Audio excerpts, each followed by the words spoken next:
Hi everyone, I just wanted to drop back in this week. I wanted to share another video with you from the Modern Mixed Media e-course. This video is all about the supplies that I use. It goes really deep into different mixed media supplies that you can use in your artwork. I thought it would be an interesting and helpful video. It's also a great video to watch if you are joining in on the course because it means that you can get ready. The course starts on the 1st of June. Registration is still open at the time that this video is coming out. I'll leave all the details in the description, but otherwise I hope that you just enjoy this juicy supplies video. Hi everyone, in today's video I'm going to share with you all my favourite art supplies and I'm going to go into them in quite a bit of detail. So this is definitely a video for art supply lovers, and I know that I can chat about art supplies with one of my arty friends for hours and hours, although I will keep it shorter than that, I promise. So what I wanted to do was take you through the different categories of supplies that I use. So as a mixed media artist, I use paints and I use pens and pastels and papers and all sorts of things. So I'll take you through my favorites and share with you the brands that I prefer and how I use them in my process. So I hope that you find it interesting and you might pick up a thing or two that you can bring into your own creative practice. So let's kick off with substrates, and substrates is just another word for surfaces. And I primarily work on watercolor paper, and I do have a whole video about watercolor paper, so I'll keep this fairly quick. But I want to say that my two favorite brands are Canson Heritage and Arches, and for those I use the 300 GSM weight and the cold press. And I like the cold press because it has a little bit of texture in it. So those two papers are premium artist grade papers, both made out of 100% cotton.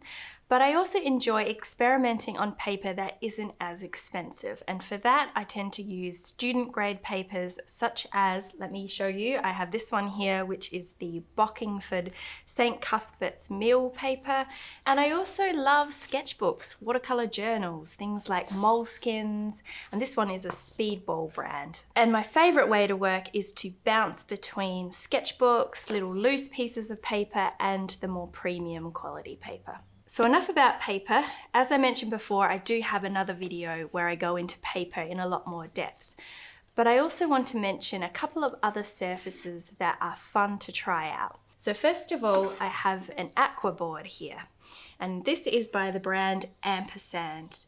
And one of the reasons that I got very excited when I discovered this product is because it has a sturdier surface than paper, and you don't necessarily need to frame it behind glass. So that's the advantage of using an aqua board, and they are very well suited to watercolor. So you almost get the feeling that you're working on a canvas or a wooden panel, but you get all the beautiful watercolor effects.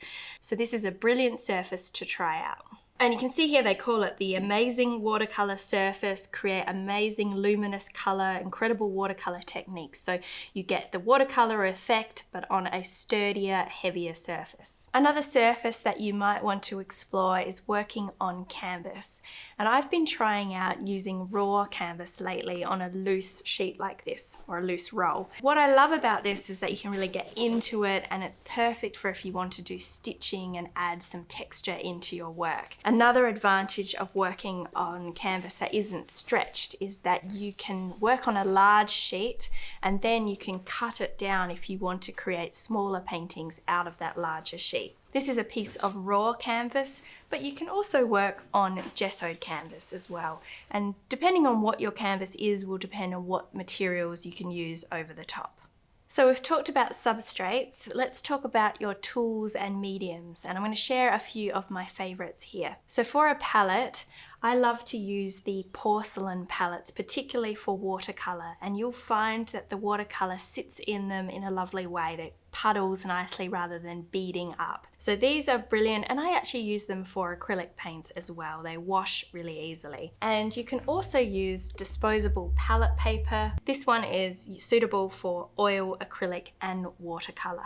There's all sorts of things that you can use around the home as well. So you can use like a ceramic dish or a takeaway lid or an enamel tray or something like that as a palette. So experiment and see what works well for you. And of course you'll need some water containers. The more the merrier, I say, and things like jam jars and Tupperware containers and things that you have at home are perfect for water containers. And one of the things that I like to do is to tape down my watercolor paper to a board when I'm working. And the two main tapes that I use are Australian brands. So I use one from Riot Art, which is called Art Culture, and this one here is called Express It, which came from Art to Art. But there are other brands available. Just take a look and make sure that they are suitable for art projects. So rather than using a masking tape that's out of the supermarket or a hardware store, go to your art shop, tell them what you're going to do, that you want to put it down onto watercolor paper and mask areas, and make sure that you get something that's not so sticky that it will bring up the paper and tear it. It also involves a bit of trial and error, and you might need to try out a few different types of tape as well as different types of paper to find two that work well together. And at a pinch, you can also use washi tape. So this is washi tape. You quite often find it in craft stores, and sometimes when I don't have an artist tape available, I will use this and it works quite well. Onto tools, and I have a few favorites that I want to share with you. I definitely like using the Princeton Catalyst tools. So these are made out of silicone and I have a few different shapes. So I think this one is called a wedge and this one is called a blade. And I love how it has the little indentations. And you can get ones that have a smooth edge or one like this where you can dip it into your paint and get lovely textures in your work. So these are brilliant. But you don't necessarily need to purchase those. You can use things around the home, like an old comb or something like that.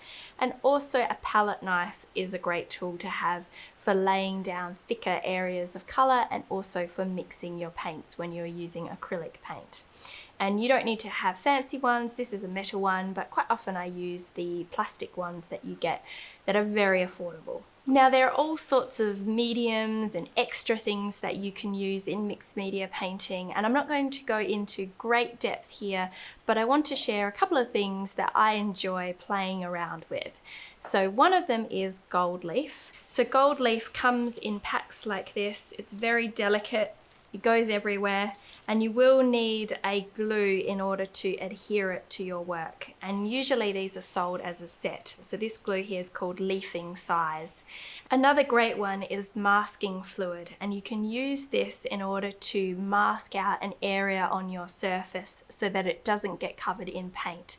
And then when you remove the masking fluid, you get left with the underlying surface showing through. So in most cases, that's a nice bright white watercolor paper. It has a rubbery kind of consistency. I think it's made out of latex or something like that. It's very interesting, it's fun, and it's one of the ones that I have been enjoying working with lately. A quick mention here of surface tension breaker. I showed you earlier that I have been using raw canvas. If you don't use something like this and you apply acrylic paints to a raw canvas, the acrylic paint tends to just sit on the top and it doesn't soak in. So this is particularly good for staining raw canvas. Another medium that I wanted to mention is the regular gel matte medium, and I'm using the Golden brand, but Liquitex also have a very good gel medium, and I use this for collage. It's a great way to adhere different textures and fabrics and papers into your work. So it dries clear, and this is the matte version. You can get it in a satin or a gloss depending on what you prefer. So let's talk about brushes, and for watercolor paints, my preferred brand is Princeton Neptune. But you can also use Princeton Value brushes, and when I first started, that's what I used, but I have since upgraded and I now use these Neptune brushes.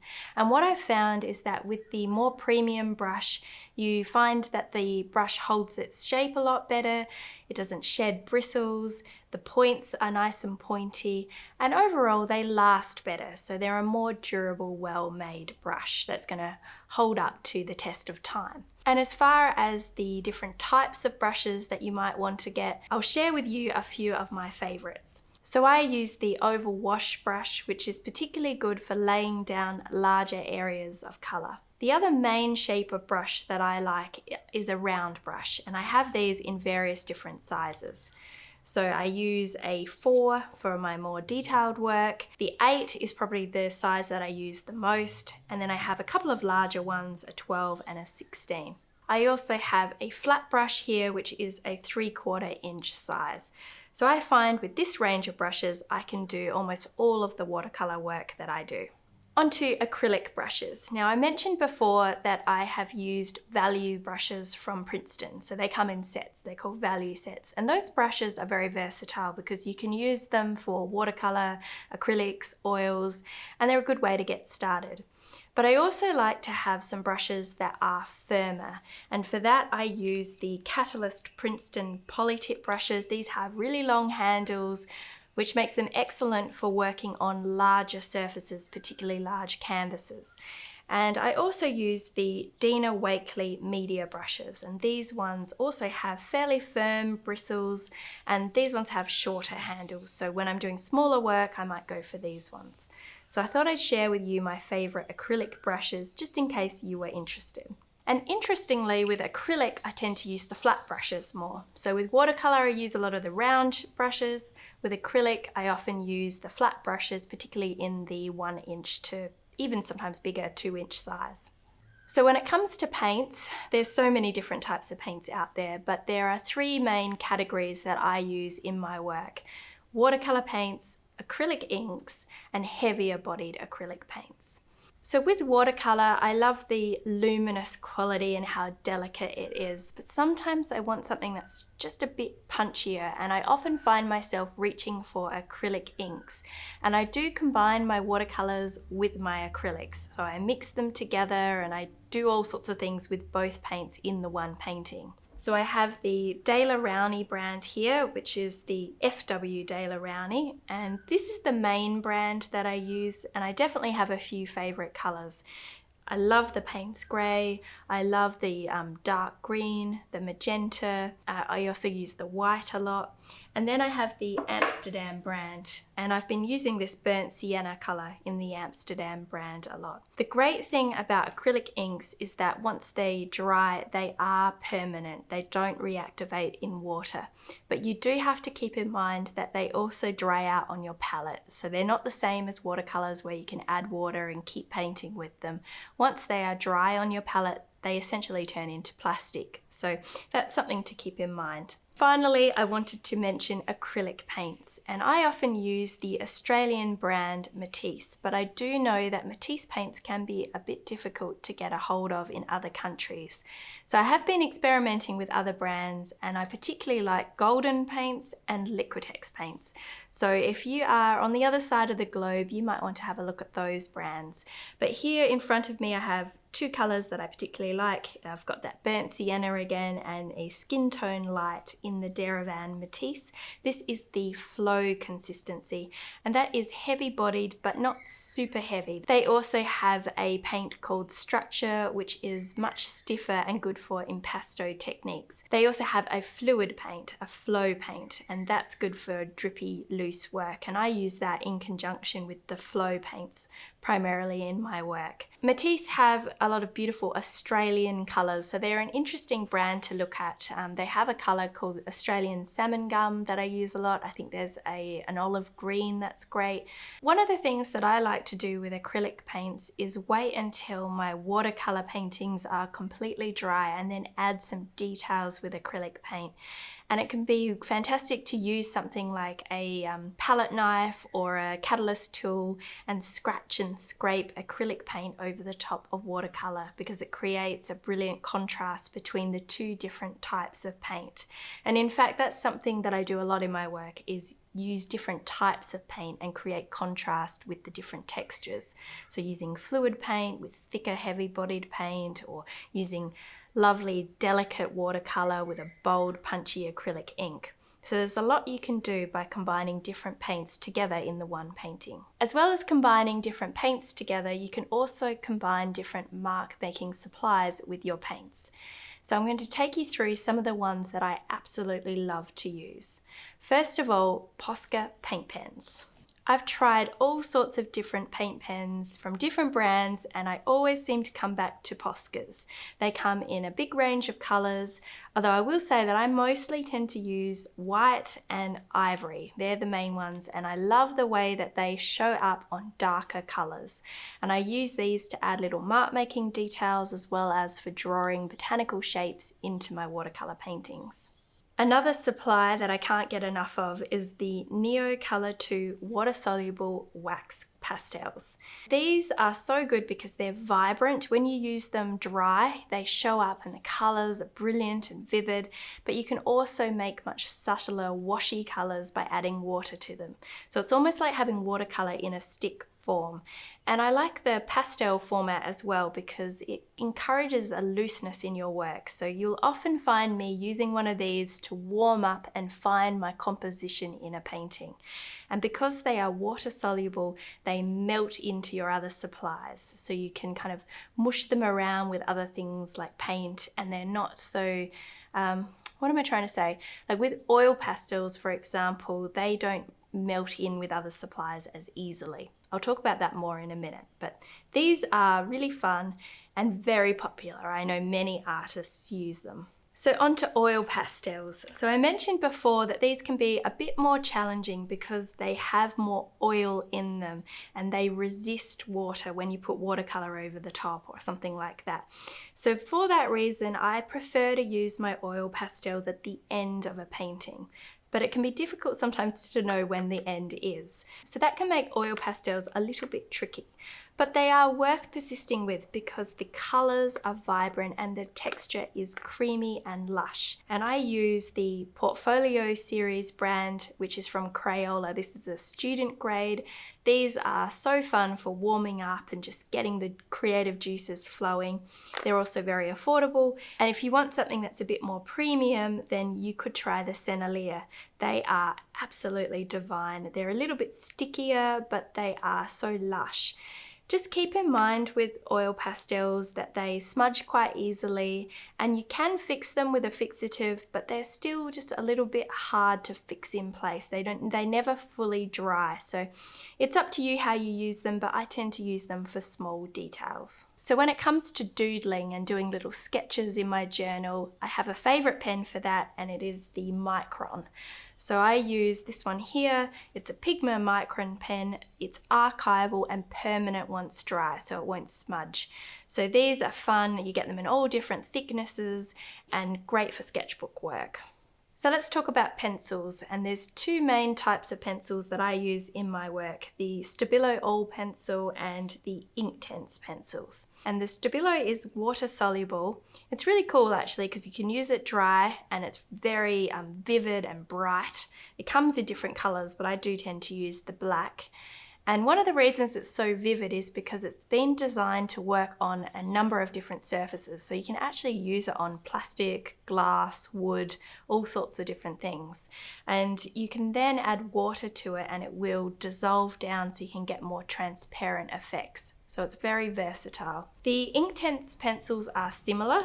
You can use them in the same way. One of the advantages, or I guess features of the Inktense pencil is that once it's dry, it is permanent, so it won't reactivate with water. So it's a little bit similar to acrylic ink in that way, which makes it good for layering if you don't want that layer to merge with the next layer. So it depends on what you're doing. Sometimes I like supplies that are water soluble because they do melt together, but for other situations, I want to be able to capture that detail and not have it kind of reactivate with water in the next layer. Another thing about the Inktense pencils is that they are a pencil form, so they're good for detailed work. You can also get them in block form too. So the final category of supplies that I want to go through is items from around the home. And this will vary for everyone depending on what you have easy access to. I have a couple of baskets where I keep these sorts of things. So let's take a look at what I have in my goodie baskets. So here I have a few things that I like to use. So I have a dried flower, and sometimes I use twigs or feathers and branches and things like that. So any kind of natural items. I have some embroidery thread here and some embroidery needles for adding stitching into my work. I have a few textural items. So things like bubble wrap, sponges, paper towel, rags, and I have all sorts of different papers. So in this basket, I collect papers for collage work. And I particularly like papers that are thin, that don't add too much bulk to my work. But that's a personal preference. But some of the papers that I have are naturally dyed papers using things like coffee and avocado ink. And these are just, papers from around the home, like graph paper. I also have sewing pattern paper.